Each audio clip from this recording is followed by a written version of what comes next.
Hi, this is Randy Finney with the Right Side of the Chart, and today is Tuesday, February 12th, 2019. In this video, I wanted to go over the trade ideas. I'll start out with the short trade ideas because we have more of those and work our way into the long. There was only a couple long trade ideas, a few out there, and I'll cover those. If I can't get to the longs, I'll get to those in a separate video or just post some updated charts on the homepage for members.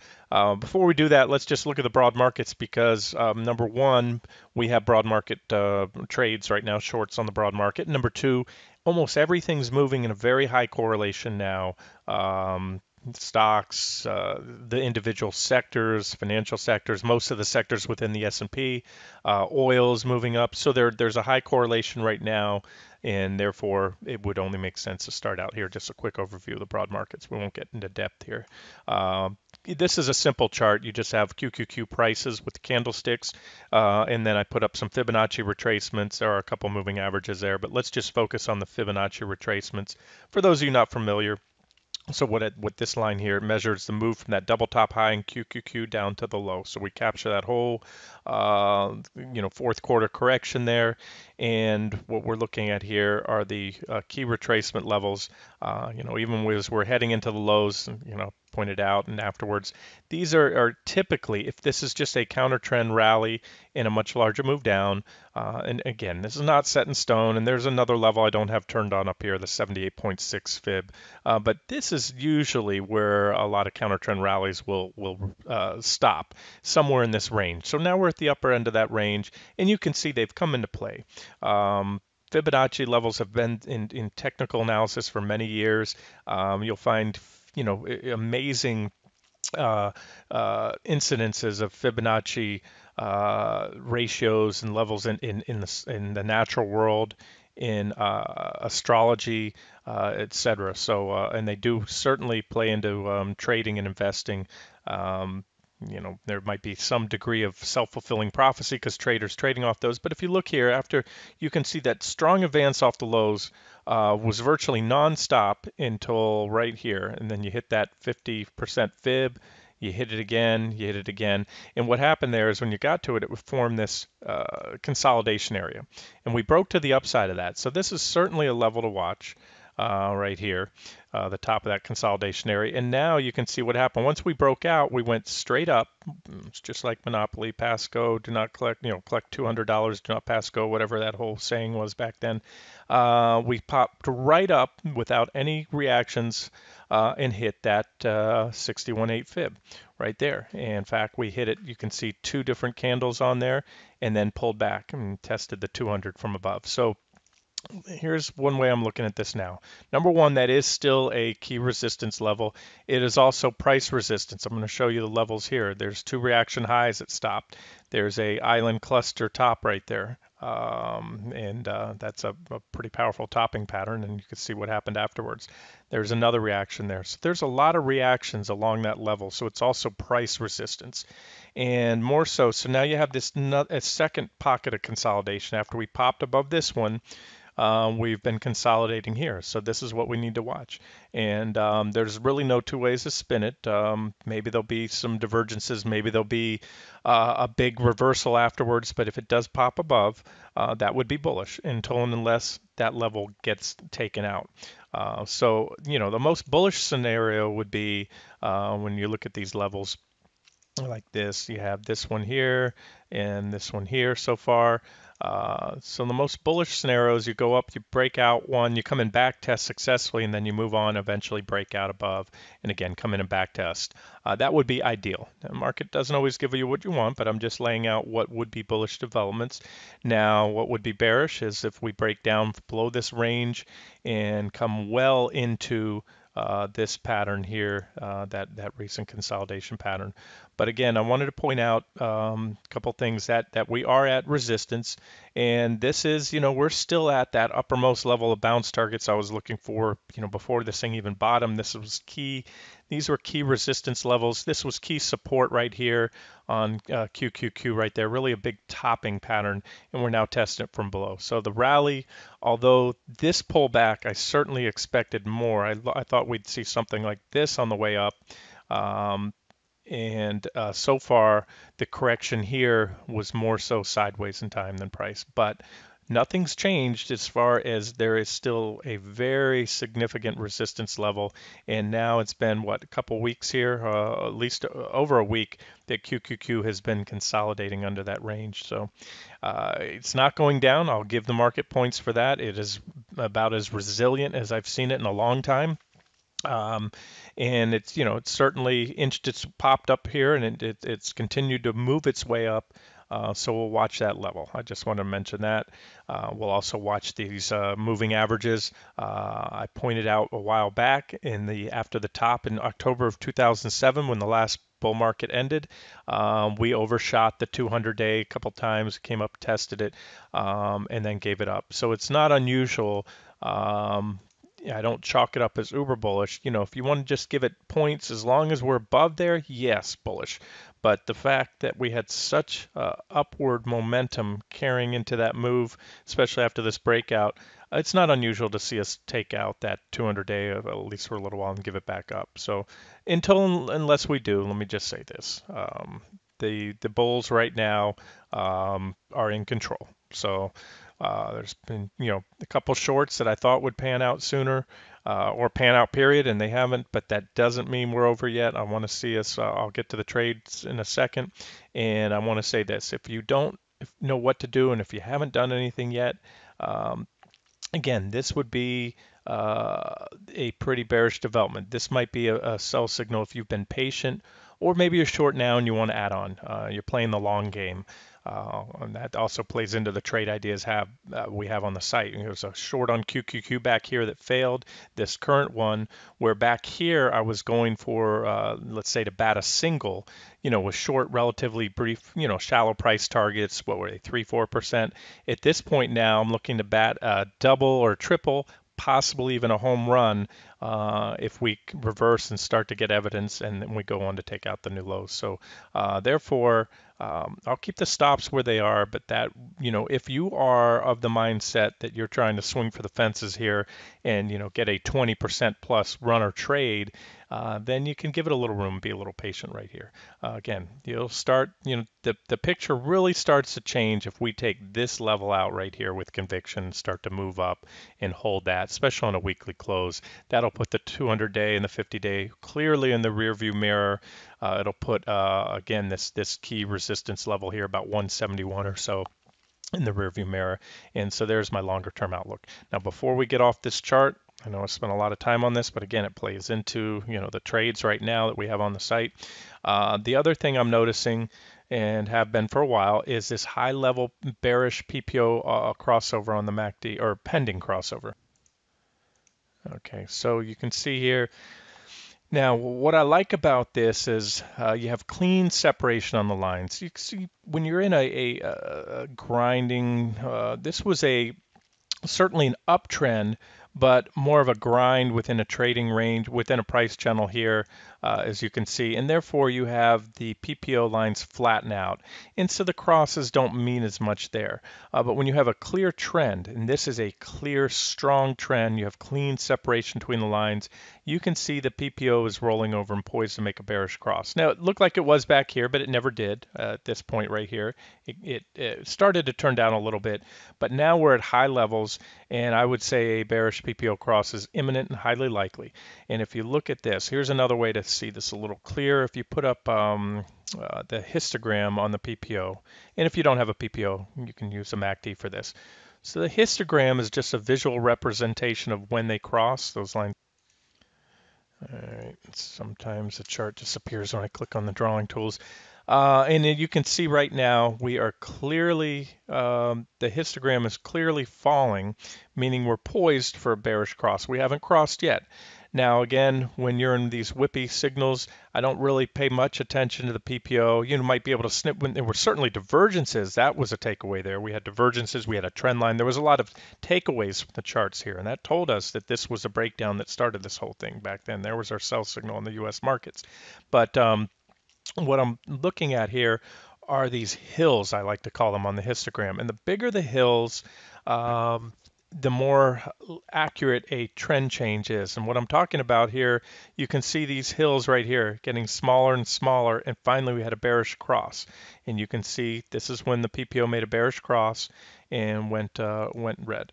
And if I take that line up here, you can see right there, boom, big correction came.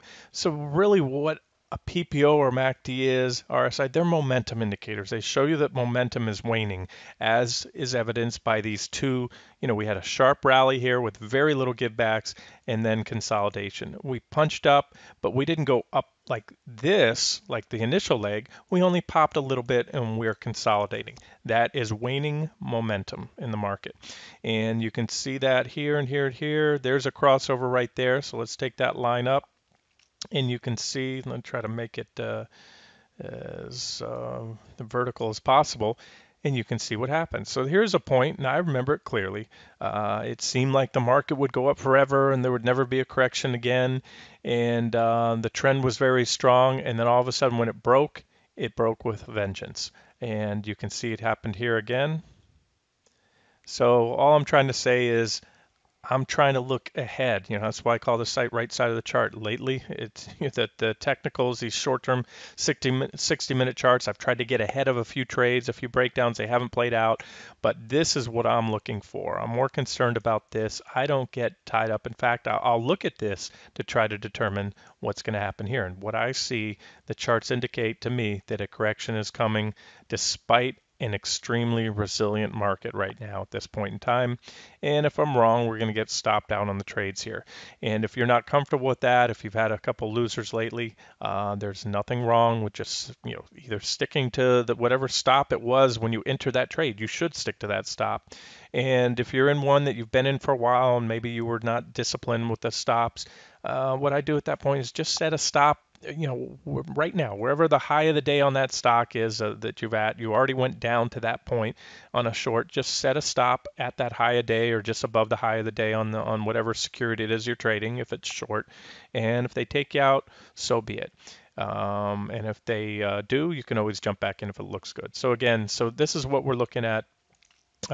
Resistance, Fibonacci plus price resistance, the PPO poised to make a bearish cross with pretty clean separation, and then I think because we've gotten so extreme on this push up here, I think we'll have a pretty sharp pullback. And so now we're, instead of looking for a 3% or so pullback, I'm looking for at least a 6% pullback at this point. All right. So that's about 12, almost 13 minutes on the broad market, and we'll just hit on all these trades real quick. No reason to spend a lot of time on QQQ, although it was based off this most recent short trade was based off the 60-minute chart, so we're going to stick with that. We had this wedge here, divergences. We had a small divergent high back here, and it played out for a mostly sideways correction.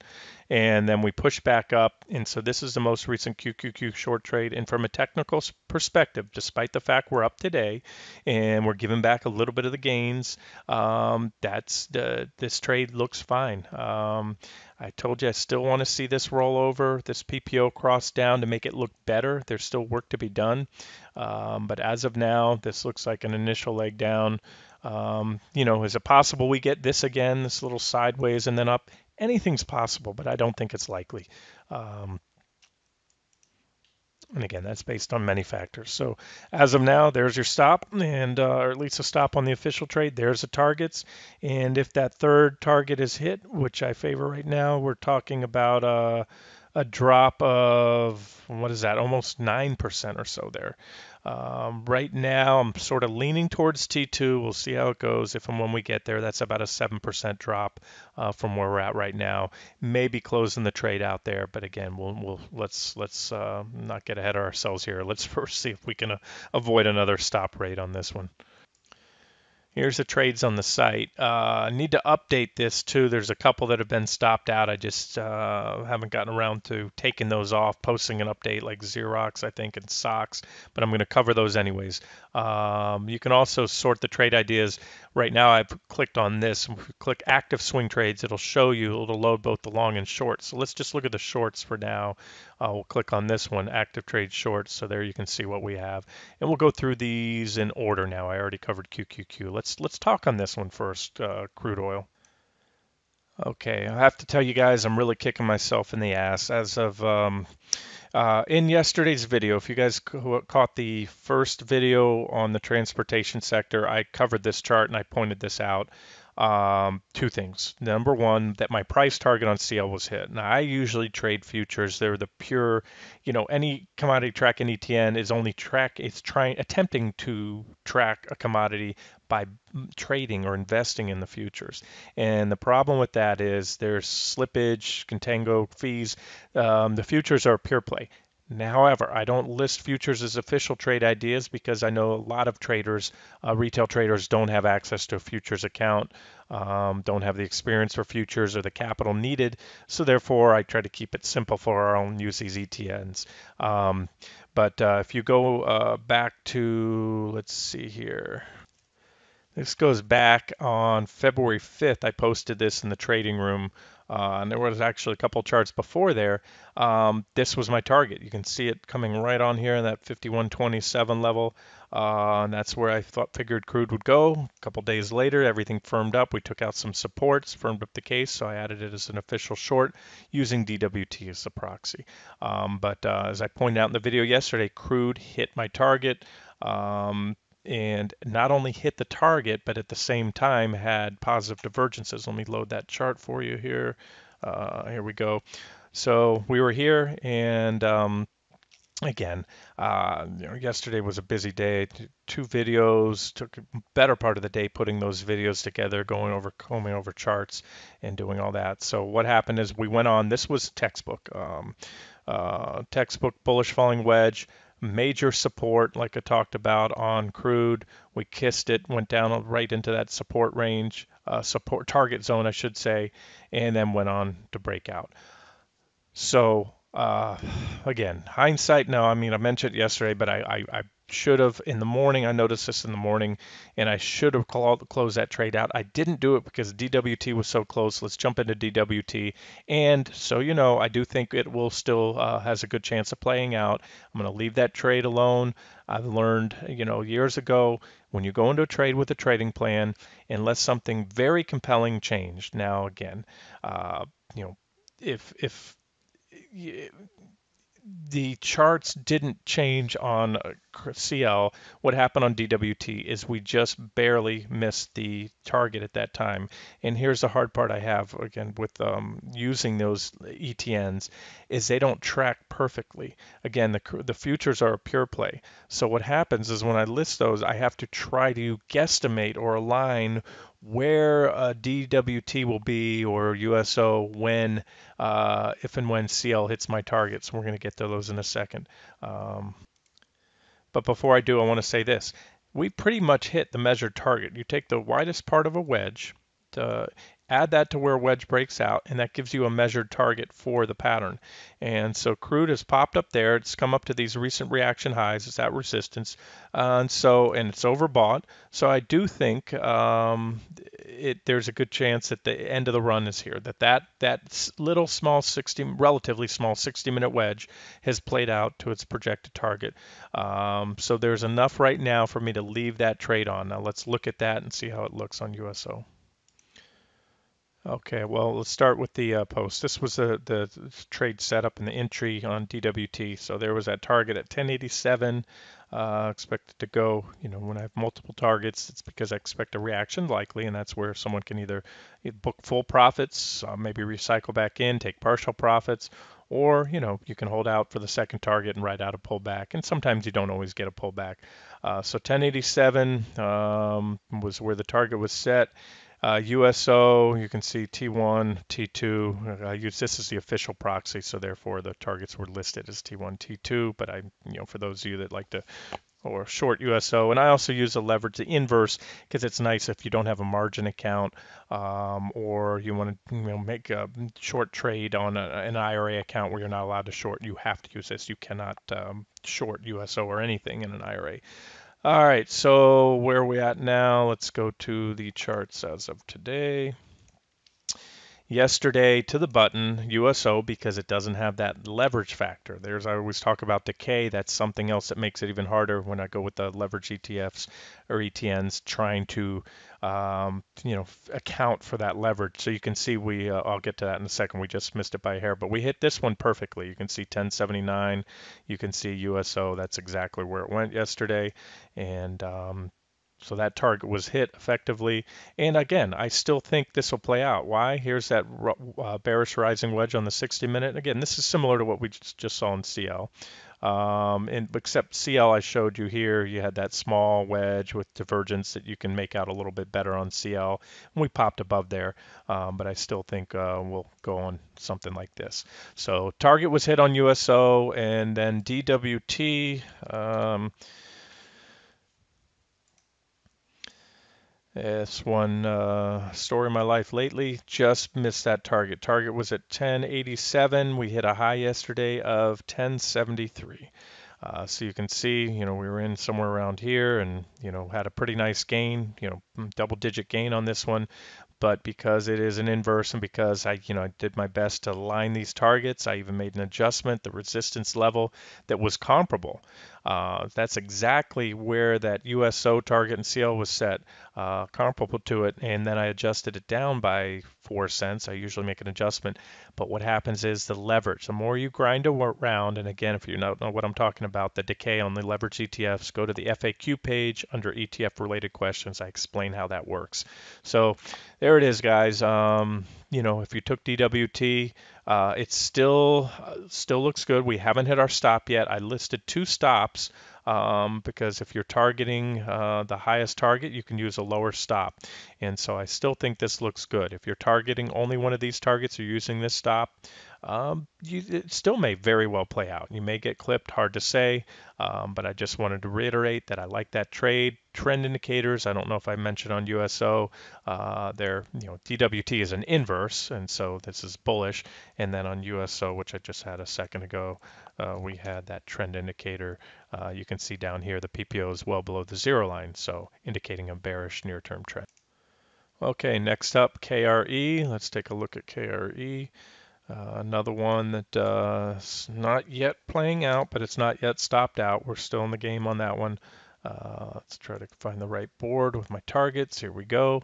So the story on this one, nice wedge. We snap back within the wedge. Let's put these lines right here. We're still above our stop. I'm sorry, below our stop. It's a short trade. And, I'm not crazy about the fact we snapped up inside the wedge. So here's how I'd look at this. If you took it, you took it for a reason.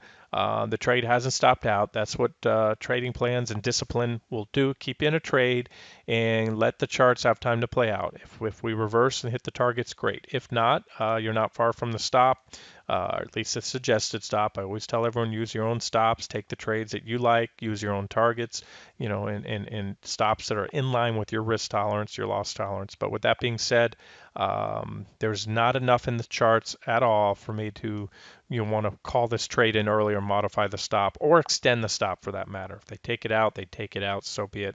Just, if I see another good entry, we'll go back into it later. So as of now, we're just extending the divergences. And yeah, they're going to come close. If they push up a lot higher, they may hit the stop, maybe not. But it looks good. Now, here's the thing. If I wasn't in this right now, I wouldn't take it. I think based on the fact that it's back inside the wedge, that's not good for the bearish case. If it falls back out quickly, that's fine, and that's all the better. So as of now, like I said, status quo on this one. If you're in it, do what you want, but I'm leaving the stops in place and giving the charts some time to see if they play out. Okay, I already covered QQQ. Let's cover this one next, SOXX. And that one did recently hit the stop by a small amount, back below it now, well, close to it. So this one's officially stopped out, and I'll post an update with this along with the Xerox shortly. And so you can see we just barely hit our stop. Again, it looks like the story of my life here with these big impulsive moves that popped what I thought was a well-placed stop. Went on to break below the wedge right there, has another kickback rally, so who knows, it may move above that level again. From a technical perspective, I still think it looks fine. Again, the market has been very resilient, so maybe these 60-minute patterns won't play out. But the day I stop trusting the charts, it's the day I should just hang it up and do something else. So right now, I see a lot of divergences. This one has a potential. We're so close to that previous high. Usually, when a stock or a sector comes close to its previous reaction high, it'll either fail there, it'll match that high, or maybe take it out. And if it does take it out briefly and then reverse, it would look something like this. You'd still have extension, even steeper divergences. And so therefore we could get something like this. So again, officially it's already been stopped out. Would I take it right now? If I didn't have it, no, just like Carrie, I don't like the fact that we had this breakdown. We had what appeared to be this looks to me like a near-term buying climax, that sharp impulsive move up followed by a big reversal. So almost a island cluster top. But now we're already back up that close to it. That's not ideal for the bearish case. Ideal for the bearish case would have been come back, test that level from below, and then move down. So there's work to be done here. So again, if you're in it, you must have your own stop at this point. And would I take it right now? No, but maybe very soon if we see some evidence of a breakdown, maybe a minor trend line there. And one final consideration on this trade too. I did mention in the trade, I try to keep the trade parameters relatively simple. Once in a while, I'll do set a stop on a 60-minute candle close or daily close, and then I get a flood of emails, a lot of confusion on how to manage that. Can I automate it? And the answer is usually no. I don't know of any broker that does. You have to be in front of the computer. So I did make mention at the end of that trade it would be optimal to have a stop on a 60-minute or even a daily close. And had you done that, you can see there that day we closed right back below that level, and it would have kept you in the trade. And maybe again here today. So, again, for the official trade, I'm going to remove it because I stick by the official stop. And if you're still in it, again, it's flirting with that level. And if you gave it rope at that point in time, no reason not to give it a little bit more room, but not a lot. You really don't want to see it print a close up above there, much above that recent reaction high, at least in my. Okay, and finally Xerox, SRX, XRX. Xerox was stopped out not too far after we entered that. That was based on the daily. And somebody inquired about it either in a private message or in the trading room the other day. Randy, what do you think? And I don't like it anymore as a short. I was pretty clear on that. The reason is, it ran up here. We had a pretty solid resistance level at 27.43. Very solid. A lot of reactions back here, here, here, here. Broke down, impulsive. It didn't just limp through there. That helped validate that was an important resistance level. Flirted around with it a little, chopped through it, but again had another reaction here.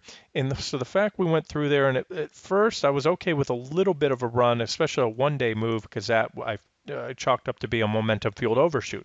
However, now it's been over a week, so that was my reply yesterday. No, and then it took out this trend line. And again, the fact that it didn't just temporarily pop and then fall back down, it's built on those gains and has held that breakout. So that one is stopped out. Now, what I think happens from here, despite the breakout, look at the PPO rolling down. Look at that big hill right here on the PPO histogram. This one's getting pretty extended. There is some more resistance levels, but again, right now, better fish to fry. I can't make a solid case to short it based on this chart. Overbought in itself is not a reason to short a stock. Overbought into resistance, I believe, is, but again, we already took out both resistance levels, which now act as support. So the ideal scenario for this stock would be a pullback, a back test of that level, and I would put pretty good odds on that. And then a move up. It's probably going to take the broad market to cooperate to get much higher highs on Xerox, in my opinion. So if you want to short it for a quick pullback trade to that level, you don't have any buy signals yet. I can say that right. I'm sorry, sell signals, but I can tell you that if it pulls back from where it's at now, probably about a 7% trade on there. And I'll do it for you now. Look at the 60-minute chart. There's not much I see on here other than a potential potential trend line. Wrong tool. Let's draw a trend line here. Yeah, we're way above trend here. So maybe a pullback to that trend line. Let's see where that would be. That would also be, there it is. It's perfect, 7%. So yeah, I'd it might be a little early now, but you can see we do have divergence at this point in time. The divergence could extend right now. If we look at this, you have the PPO is pointing higher right now. As soon as this PPO turns down, get a bearish cross, and that may be very soon. I think this one's ready to go. Again, you just want to look for a big red candle or reversal. There's actually a minor trend line you can draw right here. A break of that should do the trick. And I can even say this. I'll bet you if you put a short on right here, you're talking a 7% target, and that I like the fact it aligns with both a pullback to test this trend line, which hasn't been touched in a while, as well as that key support on the daily. So then you're looking at a 7% profit target. So if you just took a random shot here, not a high probability entry, I'll say that right now, but then you could apply say a 2% stop loss, and you're still giving yourself better than a 3-to-1 risk reward ratio. Um, so up to you, or keep an eye on it. If it pushes up a little more, maybe gives us some type of buying climax, and put on a short there, and instead of 7%, you might get a 9 or 10% pullback trade. So, all right, there's Xerox. That's all the short trades, and this video went long enough. I probably spent a lot of time talking about the broad market, more than I should have, but I don't think so. Again, that's, I think, where all these trades that we have, KRE, the semis, if you're still in that one, QQQ, even crude oil, I think they are all dependent on what the market does here in the coming weeks. This has been Randy Finney with Right Side of the Chart. I hope you enjoyed it.